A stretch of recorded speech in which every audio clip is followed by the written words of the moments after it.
Jadi untuk teknik white box testing ini ada beberapa hal yang harus kita perhatikan.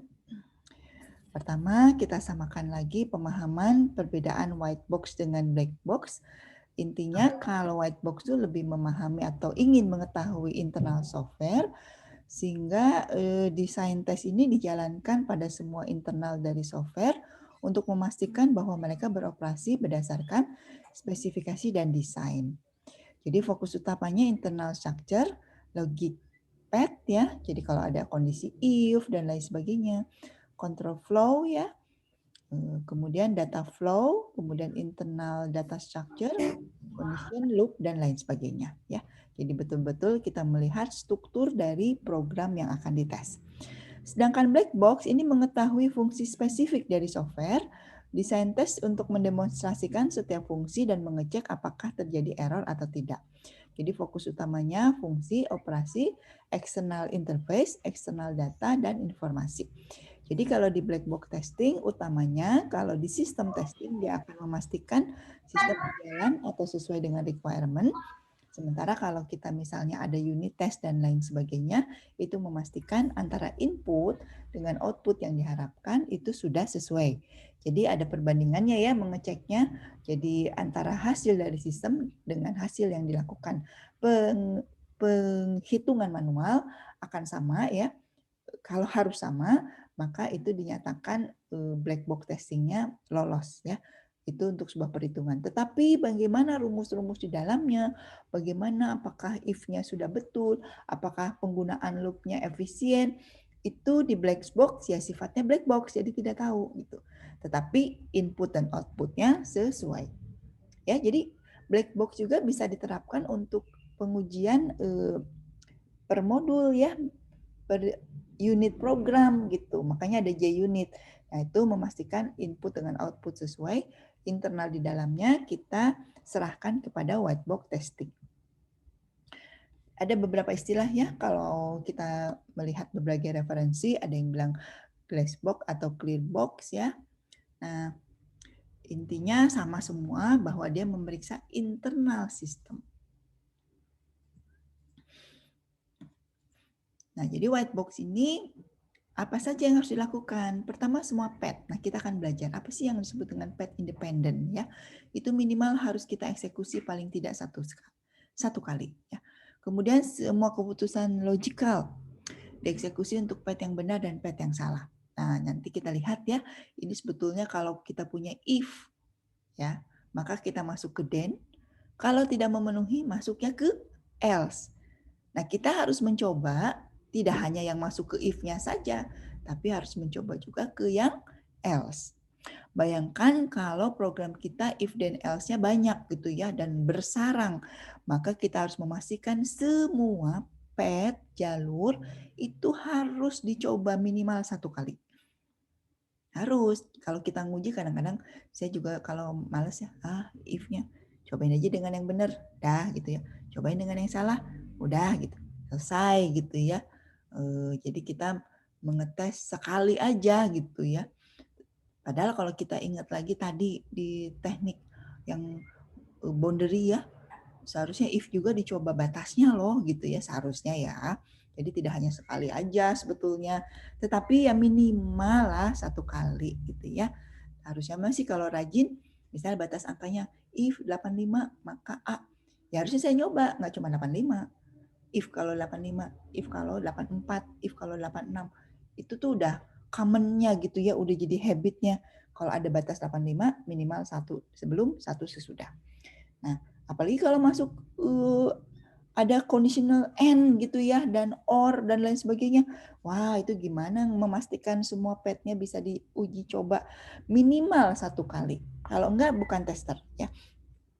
Sama loop juga ya, loop juga harus diuji satu kali. Nah, kita lihat semua struktur data internal harus dicoba memastikan kevalidannya ya. Nah, jadi ini yang disebut basic path testing dan control structure testing ya, kita lihat seperti apa. Nah, kenapa penting? Ya, memang karena untuk beberapa case tertentu ada kode yang jarang dieksekusi, kita yaitu control flow-nya tidak dapat diprediksi. kalau di black box, kalau hanya menguji black box itu ya, karena di black box ini kita hanya memastikan input dengan output benar, padahal di dalamnya mungkin ada berbagai if, ada berbagai loop ya. Kita nggak tahu ini loopnya benar apa enggak, karena kita nguji datanya pun secukupnya gitu ya. Padahal sebetulnya bisa saja ketika kondisi tertentu dia masuk ke blok yang tidak terpenuhi ketika diuji di black box. Nah ini, makanya kita perlu melakukan pengujian white box. Jadi ini bukan pilihan saya white box, black box, enggak. Jadi black box kita lengkapi dengan white box. White box dilengkapi dengan black box. Jadi saling melengkapi.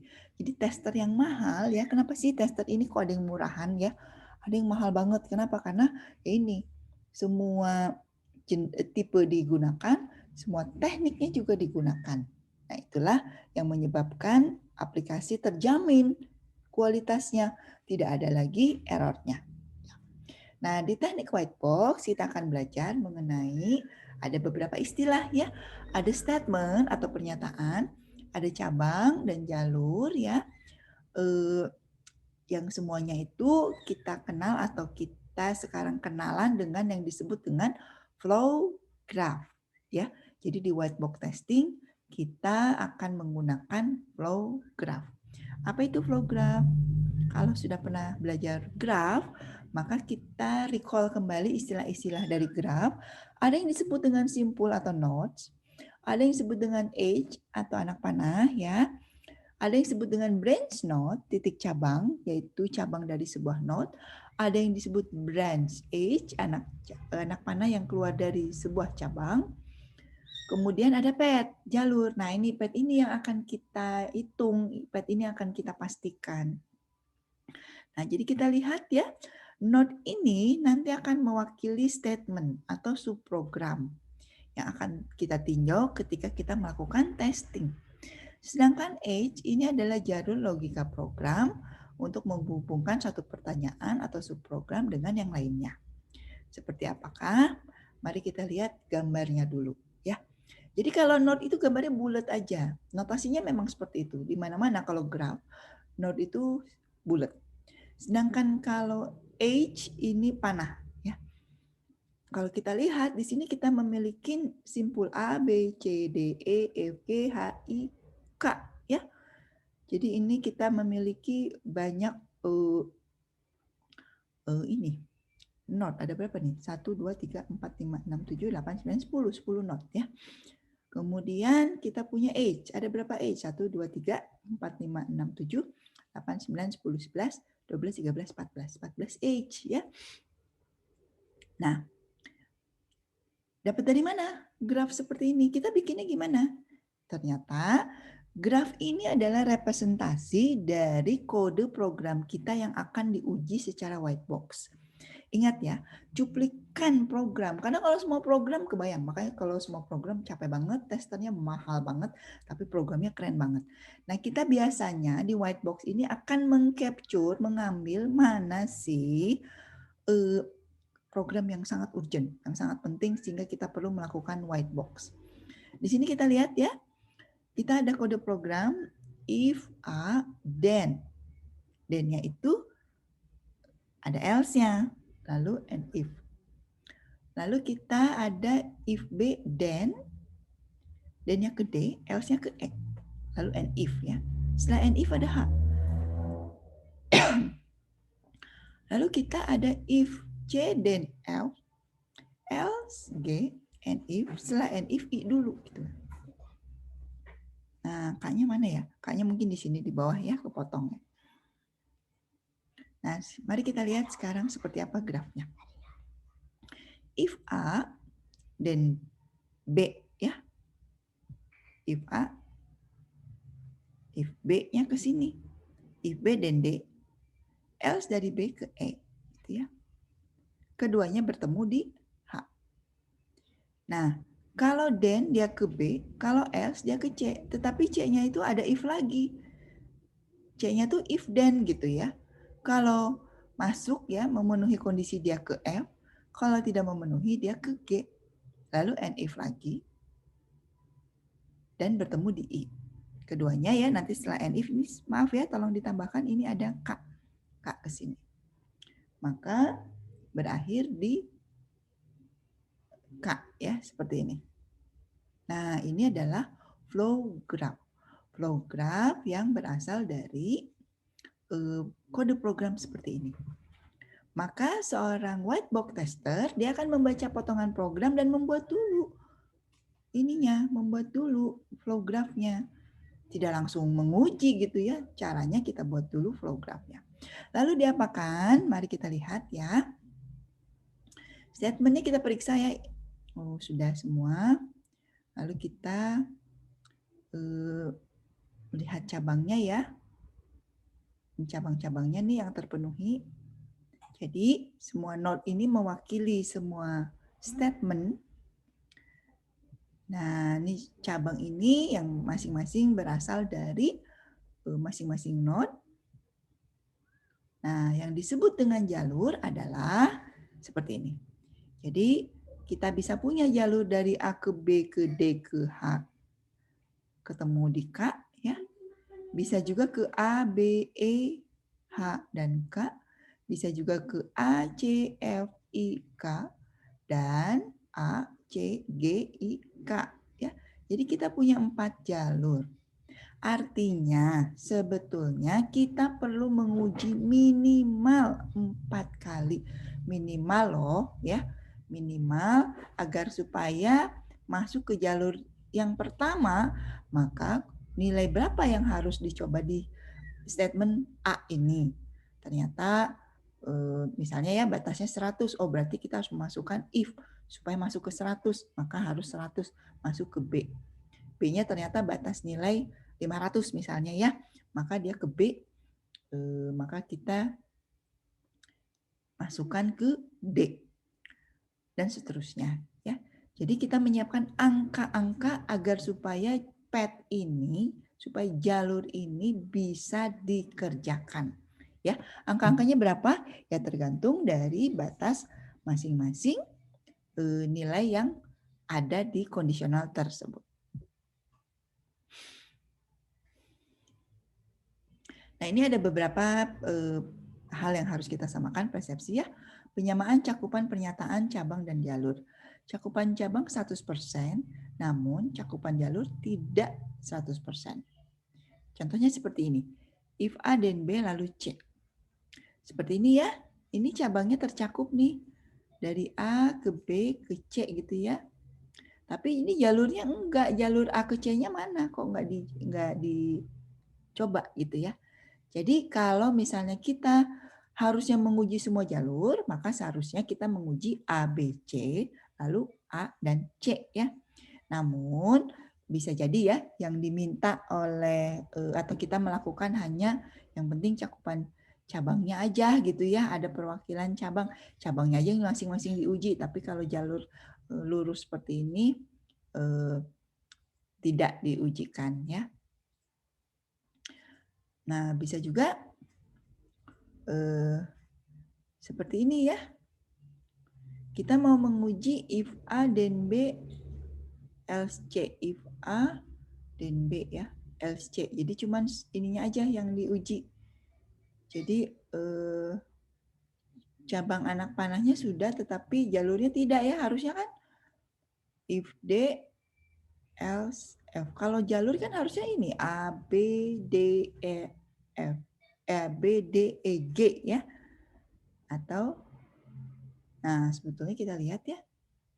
Bisa juga kan dari A, B, D, F, G. Ini 2 ya, jalur yang kedua.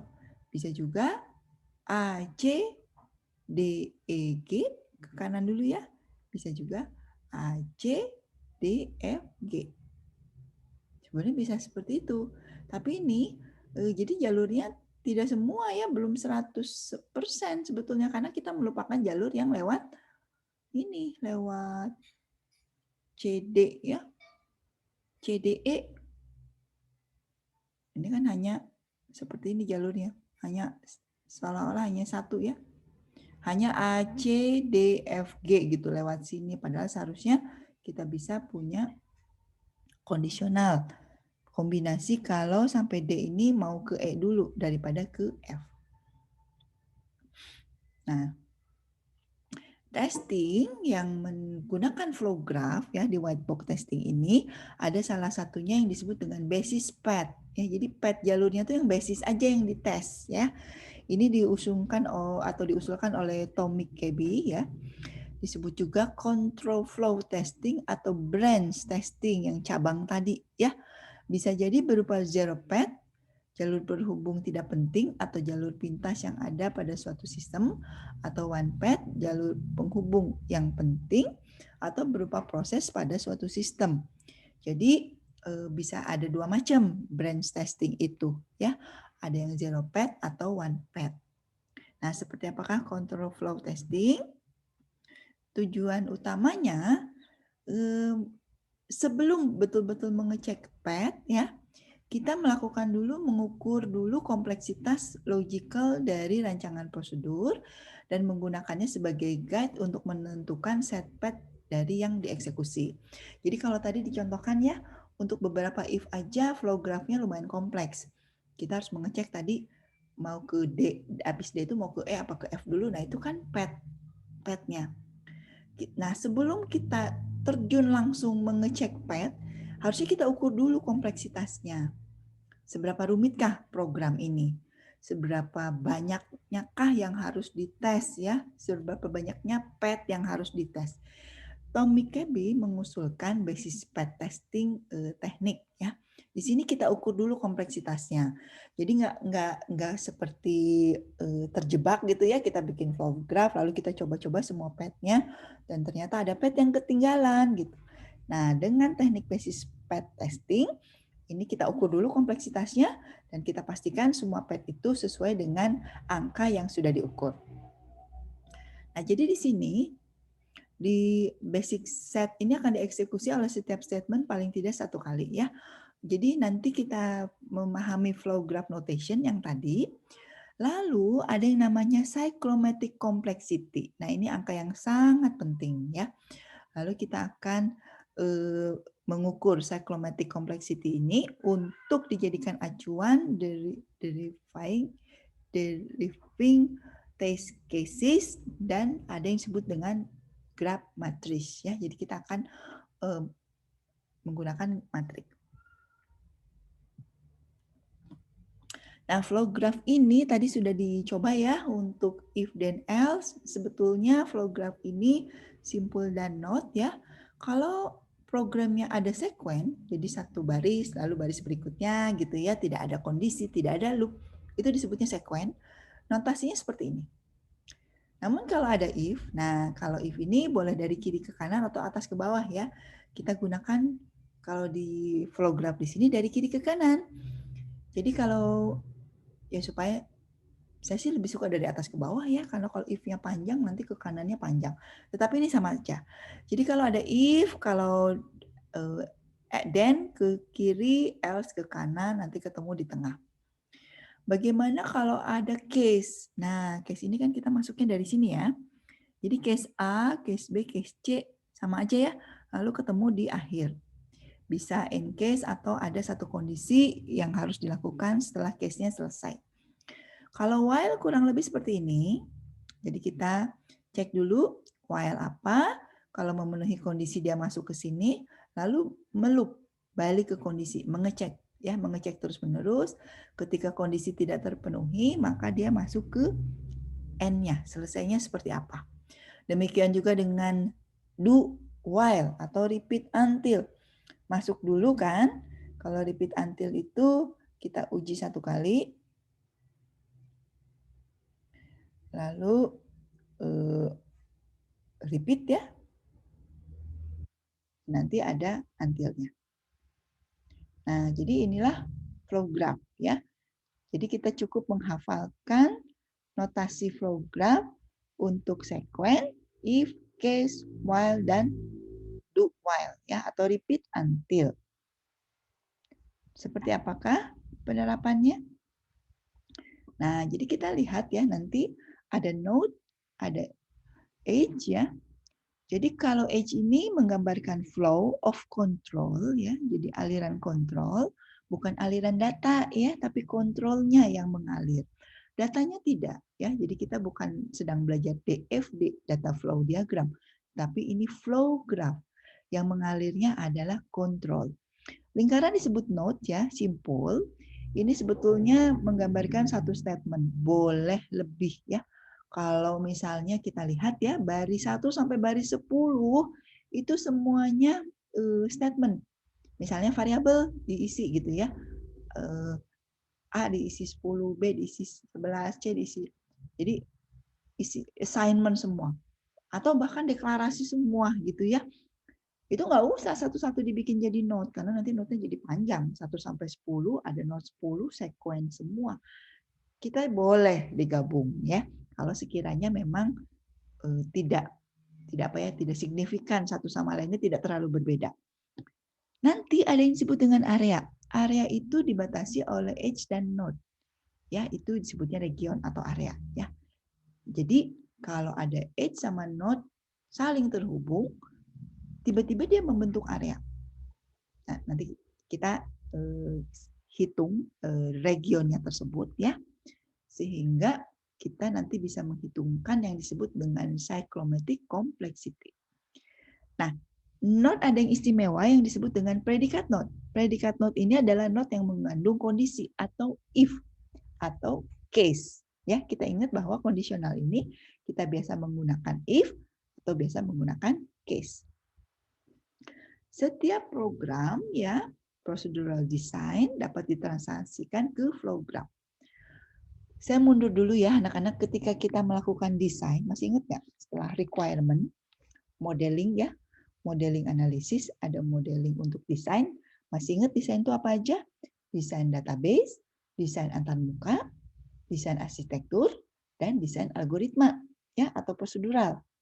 Nah, ketika seorang desainer melakukan desain untuk algoritma atau prosedur, seorang tester mendesain juga flow graph-nya. Makanya bisa free model kan, barengan gitu loh. Programnya belum ada loh, programnya belum jadi. Programnya belum dikonstruksi oleh programmer. Belum ceritanya, ya, tapi desainer udah bikin algoritma-algoritmanya. Bikin if, then else, bikin while gitu, ya. Kan harusnya dialgoritmakan dulu sebelum betul-betul dikodingkan. Seorang tester, dia nemenin si desainer. Dia bikin flow graph-nya. Dia bilang, nanti kalau kayak gini, algoritmanya rumit loh flow graph-nya. Kamu kebanyakan if dalam if. Jangan gitu dong. Nah, diganti gitu, ya. Jadi sebetulnya harusnya idealnya tuh gitu. Jadi tester itu dampingin, nemenin. Jangan sampai si desainer itu bikin algoritmanya rumit, pas di coding itu rumit juga jadi sih. Tapi begitu dites, banyak banget pet yang harus ditesnya karena algoritmanya keriting. Ya, orang informatik ada istilah spaghetti code, ya, keriting. Itu di mana-mana gitu, ya, kondisi codingannya nggak karu-karuan. Ini teh sebetulnya nggak asik, ya, programmer yang dosen saya nyebutnya keriting, pemikirannya keriting, common people nyebutnya spaghetti code gitu, ya. Kalau ada yang bilang juga programmernya jorok gitu, ya. Ya, macam-macam lah. Saya sih merasa karena saya ngajar maintenance, ya, menyadari sekali maintenance itu disadari gitu, ya, belakangan ada yang namanya refactoring. Itu tuh orang-orang baru terbuka mata gitu, ya. Iya, ya, kalau bikin software, kalau cuma bikin jadi, tapi kalau mau dipakai 1 tahun, 2 tahun, 5 tahun, itu harus di-maintain. Nambah lagi fitur, nambah lagi fitur. Nggak bisa kita ngodingnya tuh seenaknya, sejorok-joroknya. Nah, kalian mungkin ada yang bercita-cita punya startup, punya produk yang nanti dibangun terus, mau dijual, dan lain sebagainya, ya. Ya, bikin codingnya jangan jorok dong. Coding-coding sendiri kok. Kayak bikin rumah, ya janganlah kita sembarangan gitu, ya, menata rumahnya. Biarin aja, kan nyaman. Begitu hari ke hari berlalu, makin berantakan. Sama program juga. Apalagi program buat orang lain, ya, untuk user kita dibayar loh oleh user, masa kita bikin programnya jorok gitu, ya, keriting. Nah, itu sebetulnya begitu, ya. Jadi procedural design ini nanti ditransaksikan ke flow graph. Seharusnya, ya, pada saat didesain juga sudah bisa dibuatkan flow graph-nya. akan bisa mengontrol gitu ya, mengatakan ih algoritma kamu rumit. Seperti apa sih yang rumit? Mari kita lihat ya. Jadi nanti ada yang namanya cyclomatic complexity.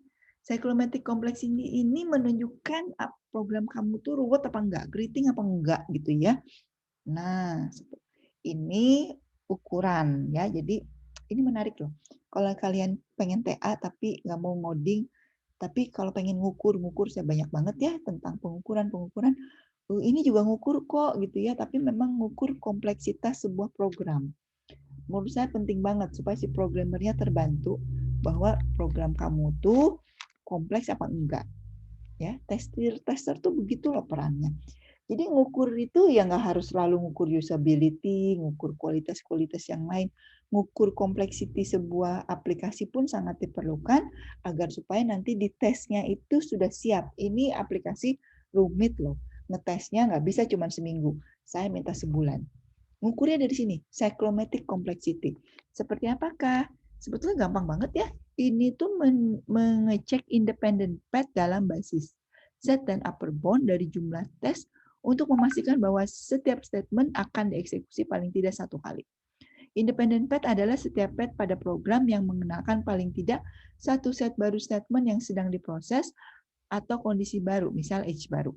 Seperti apakah? Mari kita lihat. Nah, seperti ini. Ya, ini ada ralat nanti kalau dilihat ke programnya ya, tapi kita lihat dulu gambarnya seperti ini ya. Jadi kita bikin program. 1 ke not 23. Nah, 2,3 itu artinya sebetulnya ada baris program itu ada baris 2 dan baris 3. Kita satukan. Kenapa bisa disatukan? Ya mungkin baris 2 itu cuma statement, cuma sistem out print line. Itu nggak penting. Satuin aja sama bawahnya. Bawahnya ini pasti if, karena bercabang ya. Ke-6 atau ke-4 dan 5. Kalau ke-4 dan 5 ini berarti mungkin 4-nya sistem out print line juga ya. 5-nya inilah yang mungkin dua-duanya sistem out print line nih kalau seperti ini, karena tidak kemana-mana kan. Kalau dari 6 dia bercabang ke 7 dan 8, berarti 6 ini pasti if. Lalu ke 9. 9 lalu ke 10. Nah, hati-hati kita lihat.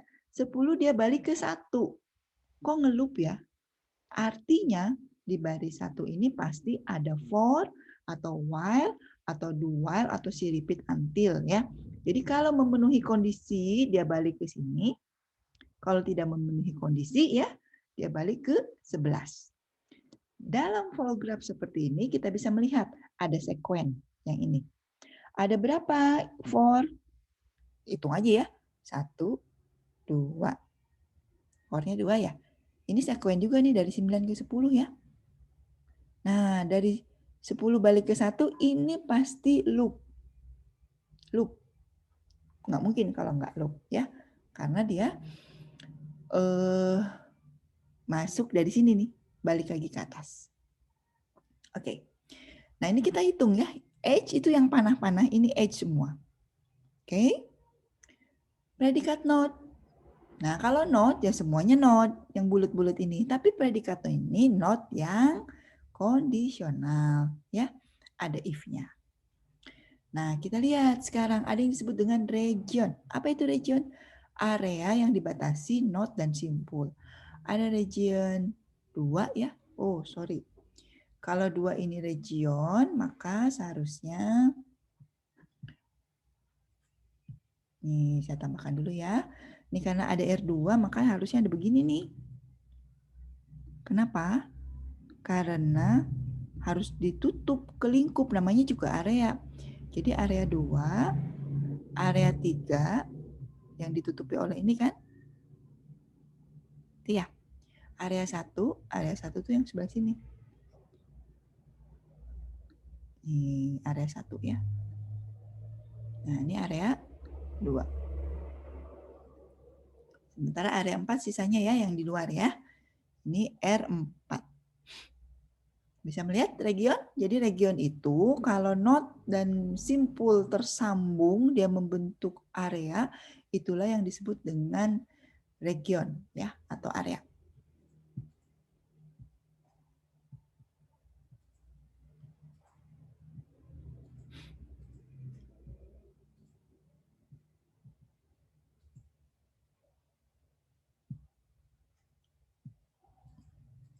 Nah, bagaimanakah mengukur cyclomatic complexity?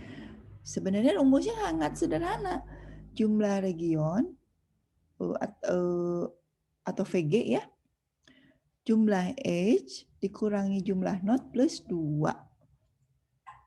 Ya, jadi kita memastikan region itu, jumlah region itu ya menunjukkan cyclomatic complexity, itu sebetulnya hitung aja jumlah H-nya berapa, jumlah node-nya berapa, dikurangkan, lalu pluskan 2. Atau cara menghitung yang lebih mudah, kita hitung saja ada berapa predikat node, lalu di plus 1. Sehingga jumlahnya menjadi 4. Nah, angka 4 ini apa maksudnya? Kan kalau cyclomatic complexity untuk mengukur seberapa kompleks sebetulnya program kamu. Sehingga kalau kita akan melakukan white box testing, kita tahu minimal PET-nya ada berapa yang harus diuji. PET-nya itu sejumlah dengan cyclomatic complexity, yaitu 4. Maka kita lihat ya, jadi kita minimal menguji 4 jalur. Jalurnya mana aja? Ini jalur 1 langsung ke 11. Jalur 1, 2, 3, 4, 5, 10, 1. Balik ke 1 dulu ya. Lalu 11. Jalur 1, 2, 3, 4, 1, 2, 3, 6, 7, 9, 10, 1, 11. Balik ke 1 dulu ya. Lalu jalur ini 1, 2, 3, 6, 8, 9, 10, 1, 11. Nah, kita lihat dulu ya. Benar nggak ada 4? Kita hitung, H-nya katanya ada 11. Benar nggak 11? Mari kita hitung. 1, let's.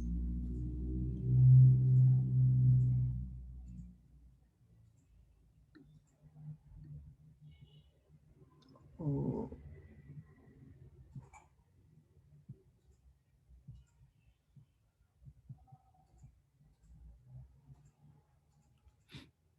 Kita lakukan ini ya. 1, 2, 3, 4, 5, 6, 7, 8, 9, 10. Satu lagi yang di sini ya. Ini harusnya ada regionnya. Mohon maaf nih. Harusnya ada garisnya ya. Tolong direvisi. Nah, sekalian juga supaya kalian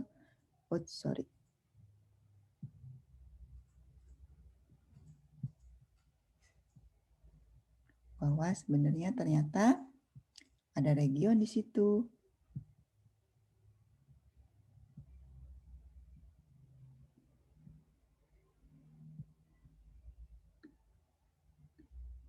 Sini ya.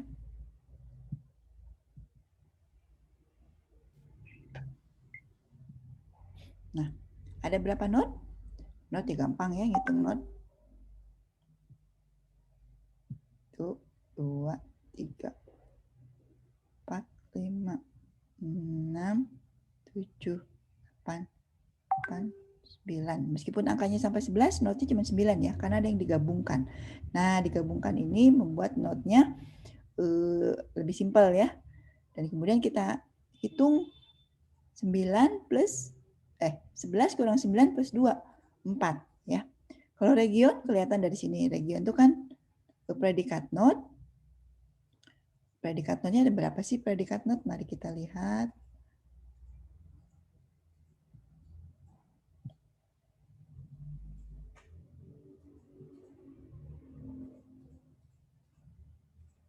Kira-kira predikat node yang mana anak-anak?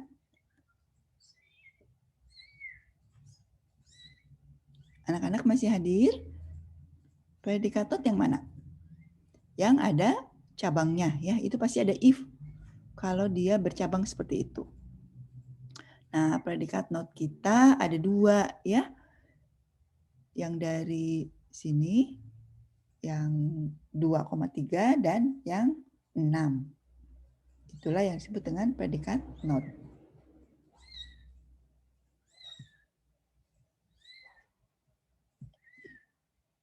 Ya, jadi predikat node-nya 3 ya, 3 plus 1.